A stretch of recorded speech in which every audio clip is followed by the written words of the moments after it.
गज अपने परिवार के अहंकार में, अपने बल के अहंकार में महाराज मन में विचरण कर रहा है। ये गज कौन है? महाराज हम संसार के लोग अपने बल में, अपने परिवार के साथ मिलकर इतने अहंकार में वशीभूत हो जाते हैं कि कब भगवान की माया हमें आकर अपने धाम ले जाएगी, हम इस बात को भूल जाते हैं। धन के वैभव में अहंकार हो जाता है, हम हमारे शरीर के बल पर अभिमान करते हैं।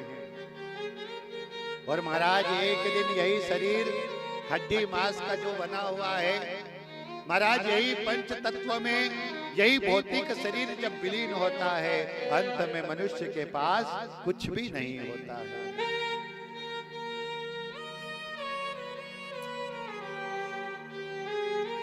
महाराज गज को अपने बल पर अभिमान हुआ है। 10-10 पत्नियां हैं, 20 पुत्र हैं, और उन 20 पुत्रों के साथ महाराज वही गज जब जल क्रीड़ा करता है, सरोवर में स्नान कर रहा है, और स्नान करते समय अपनी सुंड में जल भरकर अपनी पत्नियों को डाल रहा है, तो कभी अपने बच्चों के ऊपर डाल रहा है। कामाश्रित हुआ है। और महाराज आज कामाश्रित होकर वह गज कामिनी की तरह विचरण कर रहा है। अहंकार आ गया। महाराज पता ही ना चला कि कब उस गज का पैर किसी ग्राह ने पकड़ लिया। ठीक उसी प्रकार जिस प्रकार हम अपने परिवार के साथ इतने मग्न हो जाते हैं कि कब काल हमारे माथे पे आ जाता है, हमें पता ही ना चलता है। महाराज समय चक्र बड़ी तेजी से चलता है, कब मौत आ जाएगी हमें पता ही ना चलेगा। गज को अपने बल के ऊपर अभिमान था, अपने बच्चों के ऊपर विश्वास था, अपनी पत्नी के ऊपर अभिमान था। आज जैसे उस काल रूपी ग्रह ने उस गज का पैर पकड़ा है, छटपटा कर अपना पूरा बल लगा दिया। पर महाराज जब अपना बल काम नहीं आया, अपनी पत्नी को आवाज लगाई है, मुझे बचाओ।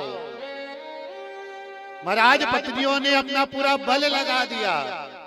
जब पत्नियां गज को नहीं बचा सकी ना, तो अपने बेटों को आवाज लगाई है, बेटे मुझे बचाएंगे, मुझे इस ग्रह से छुड़वाएंगे। महाराज 10 बेटों ने मिलकर पूरा बल लगा दिया, पर उस जल के ग्रह से उस गज के पैर को नहीं छुड़ा सके। जब उस गज ने अपने परिवार जनों को बुलाया है, बंधु बांधवों को बुलाया है, सब ने अपना पूरा बल लगा दिया, जब किसी का बल काम नहीं आया। आज वही गज जब पानी में जाने लगा, ग्रह उसे खींच रहा है, मृत्यु खींच रही है, और वही गज छटपटा कर अपने परिवार, अपने बंधुओं को बुला रहा है। महाराज काल किसी का इंतजार नहीं करता, मौत किसी का इंतजार नहीं करती। 4 चीजें हमेशा बिना बुलाए आती है। 2 चीजें, अतिथि और मौत। महाराज बिना निमंत्रण के आती है, बिन बुलाए आती है, और बिना संदेश दिए आती है। कब अतिथि आ जाए कोई भरोसा नहीं, कब मौत आ जाए कोई भरोसा नहीं। आज जैसे उस गज ने देखा है, आज मेरी मौत मुझे निकट दिखी है। और जब गज ने सबको बुलाकर देख लिया, परिवार के लोगों को बुलाकर देख लिया, जब कोई साथ नहीं आने वाला, कोई साथ चलने वाला नहीं है, कोई बचाने वाला नहीं है, ऐसा बताया गया है कि एक राई के दाने के बरोबर जब उस गज की सूंड बची है, अंत में उसने भगवान को बुलाया है, परमात्मा को बुलाया है। मरते समय उस गज का बल काम नहीं आया, और जब खुद का बल काम नहीं आया है, बच्चों का बल काम नहीं आया है, तो अंत में उस गज ने परमात्मा को पुकारा है। कोई न मेरा, मैं न किसी का, सबसे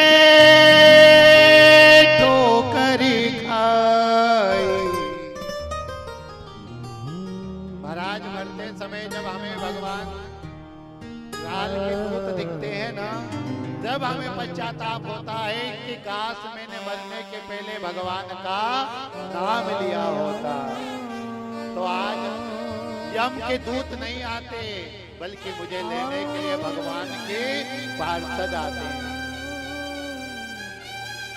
आज गज अपने पूरे जीवनी को याद कर रहा है, अपने पूरे जीवन को याद कर रहा है कि जब मैंने अपना पूरा जीवन अपने बेटों के नाम कर दिया, अपनी पत्नियों के नाम कर दिया, तब इन्हें मुझसे कोई शिकायत नहीं थी।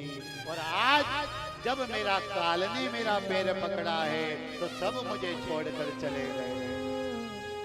आज वही गज परमात्मा को पुकारता है। हरि की अंत समय याद क्या कहेंगे? कोई ना मेरा मैं ना किसी का, कोई ना मेरा मैं ना किसी का, सबसे ठोकर खाई हर की अंत समय याद आई, हर के अंत समय याद आई। कोई ना मेरा मैं ना किसी का, कोई ना मेरा मैं ना किसी का, सबसे ठोकर खाई हर की अंत समय याद आई। हर के अंत समय याद आई, अंत समय याद आई, अंत समय याद आई। तुम जीवन दाता हो, तुम ही पालन हारे हो, तुम जीवन दाता हो मेरे, तुम ही पालन हारे हो, जिसकी रक्षा तुम प्रभु करते, कौन उसे फिर मारे हो, जिसकी रक्षा तुम प्रभु करते, कौन उसे फिर मारे। बीच भंवर में तुमको पुकारो, बीच भंवर में तुमको पुकारो। महाराज जवानी चली गई, बचपना चला गया, अब बुढ़ापा आ गया है? अब हम कहाँ हैं? बीच मझधार में। तो अब क्या करना पड़ेगा? बीच भंवर में तुमको पुकारो, बीच भंवर में तुमको पुकारो। आ जाओ यदुराई, हर की अंत समय याद आई। की अंत समय जन्म जन्म मुनि जतन कराई, अंत राम कही आवत नाही। आज महाराज गज का विमान चूर हो गया। जिन पत्नी पर विश्वास था, जिन बेटों पर विश्वास था, सब छोड़कर चले गए। जब कोई साथ नहीं आया, उस गज ने महाराज एक पुष्प निकाला है, एक पुष्प उठाया है, और वही पुष्प भगवान को समर्पित किया है, भगवान को पुकारा है। ऐसा बताया गया है कि भगवान गज हरि बोलना चाहता था और केवल ह बोला है। ह बोलने मात्र से भगवान अपने गरुड़ पर आरूढ़ हो गए हैं और भक्त के पास भगवान दौड़े चले आए हैं।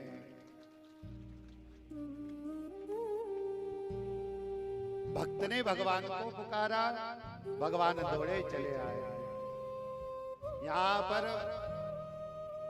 भगवान ने अपने सुदर्शन से उस ग्राह का कल्याण किया है जिसने गज का पैर पकड़ा है। किसी ने पूछा कि महाराज पुकारा तो गज ने था, फिर भगवान ने सबसे पहले ग्राह का कल्याण किया क्यों? यहाँ पर भगवान ने कहा है उस ग्राह ने मेरे भक्त के पैर पकड़े हैं, इसलिए मैंने अपने भक्त से पहले भक्त के पैर पकड़ने वाले को तारा है। काम वाम दयालु शरणम रजेम। भगवान इतने दयालु है कि जो सच्चे भक्त के पैर पकड़ लेना, भगवान उसे भी मारते नहीं बल्कि उसे भी तारते हैं। महाराज गज ने भगवान की स्तुति गाई है। नमो भगवते तस्यै एतच्चिन्तात्मकं पुरुषाय द्विबीजाय परेशाय विधीयते। नमो शान्ताय घोराय मूढाय गुणधर्मिणे निर्विशेषाय साम्याय नमो ज्ञानधनाय च। भगवान गज ने, महाराज गज ने भगवान की स्तुति गाई है। भगवान प्रसन्न हुए हैं। बोले श्री गोपाल कृष्ण भगवान की जय।